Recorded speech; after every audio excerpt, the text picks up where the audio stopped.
মৰমৰ বন্ধু বান্ধৱীসকল, আকৌ এটা ভিডিঅ' লৈ আপোনালোকৰ মাজলৈ আহিছোঁ আপোনালোকৰ আশীষ বিচাৰি। তো ভিডিঅ'টো দেখি আপোনালোকে নিশ্চয় ধৰিব পাৰিছে ভিডিঅ'টো কিবা 2024 বৰ্ষৰ পাটিদেউভেলা ৰাস মহোৎসৱৰ নৃত্য নাটিকাৰ নন্দোৎসৱৰ কিছু দৃশ্যাংশ দেখুওৱা হৈছে, আচলতে দেখুৱাবলৈ প্ৰয়াস কৰা হৈছে। তো ভিডিঅ'টোত নন্দৰ গৃহত যশোদাই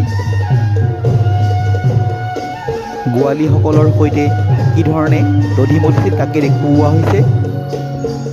গতিকে আহকচোন আমি সকলোৱে একেলগে ভিডিঅ'টো উপভোগ কৰোঁ।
বন্ধুসকল ভিডিঅ'টো চাই কেনে পালে নিশ্চয় মতামত দিব। ভিডিঅ'টোত অভিনয় কৰা বেছিভাগেই শিশু শিল্পী, গতিকে তেওঁলোকক উৎসাহ যোগাবৰ কাৰণেই আপোনালোকে নিশ্চয় ভিডিঅ'টোত লাইক কৰিব আৰু লগতে মোৰ চেনেলটো ছাবস্ক্ৰাইব কৰি দিব। লোকে ধন্যবাদ জনাই ভিডিঅ'টো সামৰিছোঁ।